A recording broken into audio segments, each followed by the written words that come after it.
Είστε όλοι μαζί εδώ, μαζί μας και αυτό είναι πάρα πολύ ευχάριστο που βλέπουμε σαν εικόνα. Ονομάζομαι Βασίλης, είμαι μέλος του ΔΣ Συντρόφου Γονέων του σχολείου μας.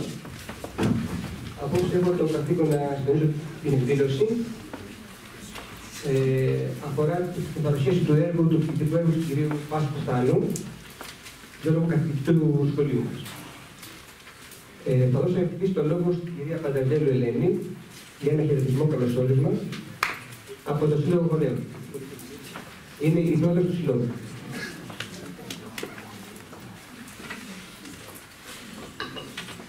Καλησπέρα σε όλους σας. Ευχαριστούμε πάρα πολύ που αγκαλιάσατε αυτή την εκδήλωση. Ο Σύλλογος Γονέων και Κηδεμόνων που έχει μια πολύ καλή συνεργασία με το 16ο Γυμνάσιο Περιστερίου και ευχαριστούμε και τον Διευθυντή προσωπικά, τον κύριο Παιδάκη, αλλά και όλο το εκπαιδευτικό δυναμικό του σχολείου. Αγκάλιασα αυτή την προσπάθεια να κάνουμε κάτι το ιδιαίτερο, γιατί θεωρούμε ότι είμαστε ένα σχολείο το οποίο προσφέρει πάρα πολλά και θέλουμε να το ανοίξουμε όλοι στην κοινωνία και στο Περιστέρι. Έτσι προσπαθήσαμε να ξεκινήσουμε με έναν άνθρωπο ο οποίος ανήκει μέσα στην οικογένεια του σχολείου, τον κύριο Θάνο Πάσχο, που είναι φιλόλογος στο σχολείο μας. Πολύ αγαπημένος άνθρωπος και από τους γονείς και από τους μαθητές. Και θέλουμε σήμερα να παρουσιάσουμε την ποιητική συλλογή του, η οποία είναι από 2 βιβλία που θα δείτε στη συνέχεια και νομίζουμε ότι θα το αγαπήσετε. Ευχαριστούμε πάρα πολύ. Εγώ θεωρώ ότι είμαι πάρα πολύ τυχερή που είχα την τύχη να συνεργαστώ με ανθρώπους και μέσα στο σύλλογο των γονέων που είμαστε, ιδιαίτερους, δημιουργικούς και ανοιχτούς, με ένα σχολείο υπέροχο και σας ευχαριστώ πάρα πολύ για τη συμμετοχή σας. Βέβαια, δεν μπορώ να μην πω 2 λόγια ότι ήταν άνθρωποι που αγκάλιασαν αυτή την εκδήλωση έξω από τα πλαίσια του σχολείου, γιατί είναι άνθρωποι που αγαπούν τον πολιτισμό και ενδιαφέρονται για όλες τις εκδηλώσεις που γίνονται στο Περιστέρι και θα ήθελα να τους ονομάσω όπως είναι η Σύμβουλος των Πολιτιστικών Θεμάτων κυρία Δεκατρή. Από το Δήμο μας έχουν τιμήσει και οι δημοτικοί σύμβουλοι, όπως ο κύριος Κουλουμτσής Φώτης, που είναι και επικεφαλής παράταξη ενεργών πολιτών Περιστηρίου, και ο κύριος Τάσος Καλιάφας, πρόεδρος της ΔΕΠΑΠΔ, η κυρία Βικτωρία Ραβάνη, επίσης διαμερισματική σύμβουλος, η Νάντια Μουσάκη, ευχαριστούμε πολύ, και ο Στέφανος ο Παπαδόπουλος, που εκτός από δημοτικό σύμβουλος και μέλος της Ένωσης Γονέων, έχουμε την τιμή να τον έχουμε και μέλος στο δικό μας σύλλογο. Ευχαριστώ όλους που ήρθατε. Πιστεύω να ευχαριστηθεί την βραδιά.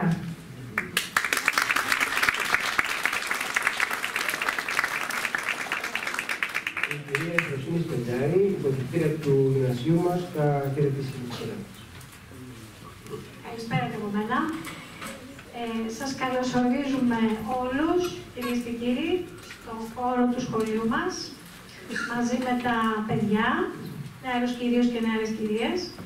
Ιδιαίτερα καλωσορίζουμε την παλιά μας μαθήτρια, την Κωνσταντίνα μας, που είναι στο σχολείο. Ευχαριστώ πάρα πολύ που έχετε μαζί μας.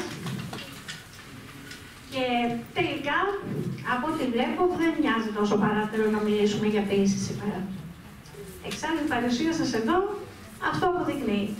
Θα μιλήσουμε για ποίηση και μάλιστα ποίηση ερωτική ενός ποιητή που είναι ανάμεσά μας, του Θάνου Πάσχου, του άνθρωπου Θάνου. Εμείς έτσι τον ξέρουμε εδώ και τον αγαπάμε, ο οποίος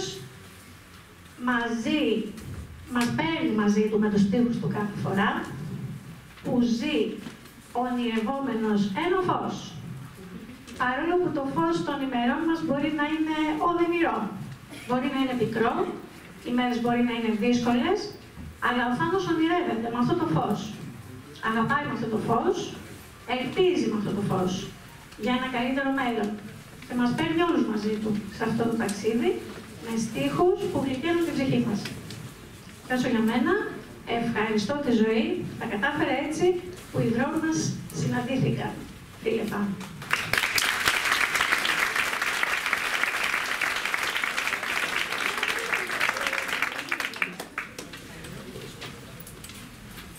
Απόψε μαζί μας είναι ο Τίμος Μποντάς και θα παίξει μουσική ζωντανή, σαξόφωνο, και θα μας εισάγει στις διάφορες φάσεις της εκδόσης μας.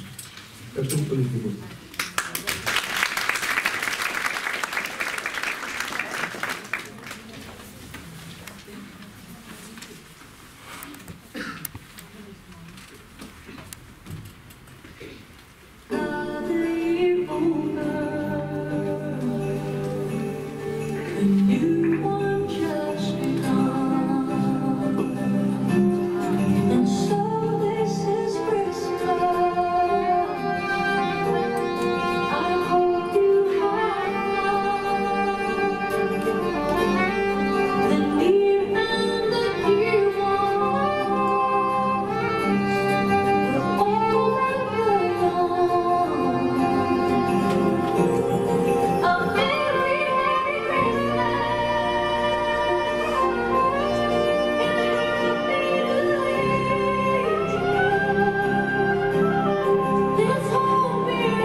Μια ομάδα παιδιών από τρίταξη γυμνασίου του σχολείου μας και τελευταία ονομαστικά από αριστερά η Ιουλία, ο Ανδρέας, η Βασιλική, η Νεφέλη, ο Γιώργος και η Δήμητρα θα διαβάσουν ποίηματα με τη σειρά που είπαμε. Σειρά που ξέρουν εκείνα. Ελευθερία. Έβγαλες από πάνω σου και το τελευταίο εμπόδιο για να με συναντήσεις.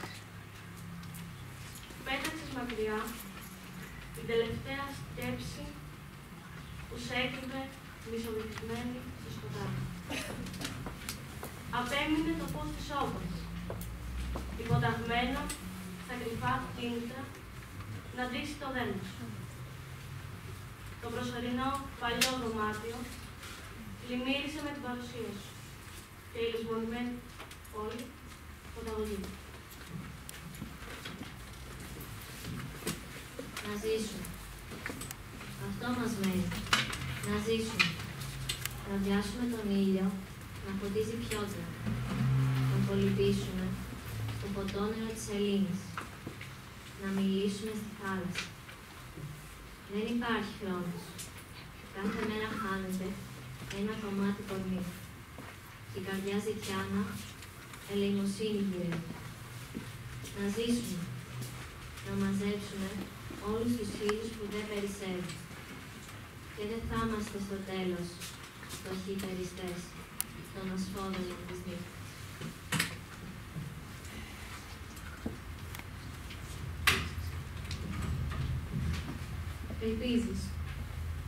Ελπίζεις στο φλούδι του ήλιου, στη δύναμη των ματιών, που με έναν υγόπλημά τους διασελεύονται τα σύμπαντα, τα σώματα, τα πάθη.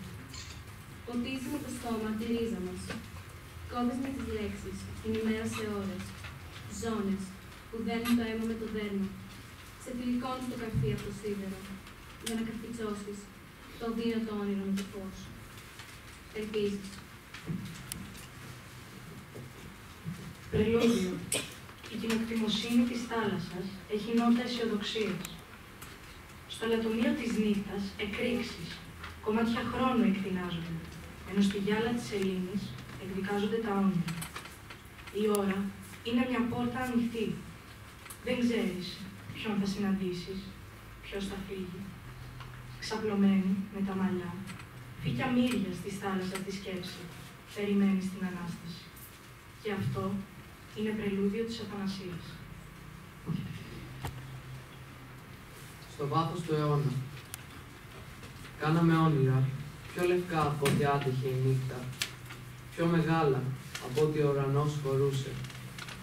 Έπεσα με την πρώτη βροχή και έμεινα αγκαλιά με όσα δεν ζήσαμε, για να έχω κάτι να περιμένω στο βάθος του αιώνα. Ταξιδιώτης. Είναι το ομορφότερο ταξίδι, το πιο μακρινό, διαρκεί μια ζωή, της αγάπης. Γλυκό πέρασμα στην αιωνιότητα, με το φως του ήλιου αένα να κρατάει την άνοιξη ζωντανή. Εκεί γίνεσαι γλυπτό, από τα δάχτυλα του έρωτα σκαλισμένο. Εκεί γίνεσαι ζωγραφιά, από τα χείλη του πόθου θυλημένη. Στην χώρα του αγγέλου, με τα λευκά τριαντάφυλλα φιλοξενούμενος. Πόσες ζωές να ζήσω και να πίνω μεθυσμένος από τα χέρια σου, για να χορτάσω την ευτυχία.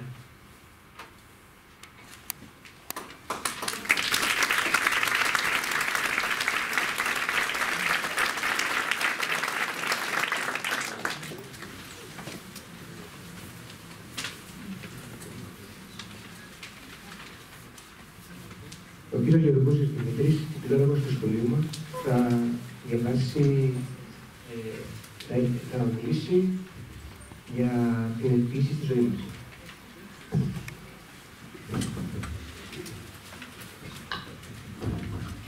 Καλησπέρα.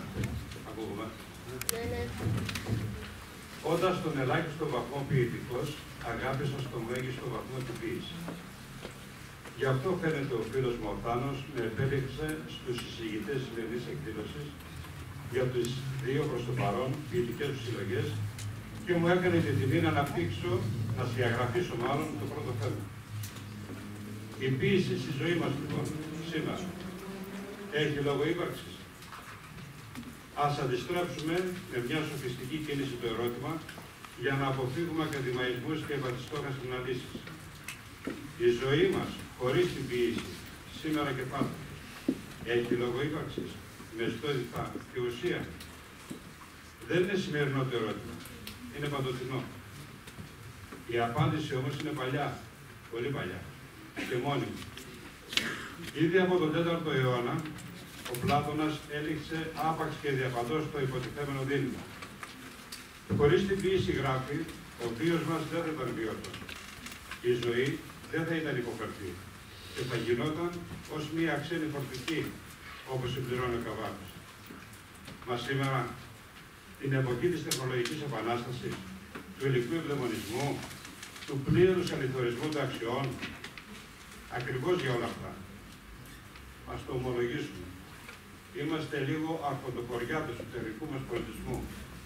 Τη γλάστρα με το βασιλικό την κοιτάμε πλέον όπως κοιτάνε οι Ελληνοαμερικάνες στο χωριό τους.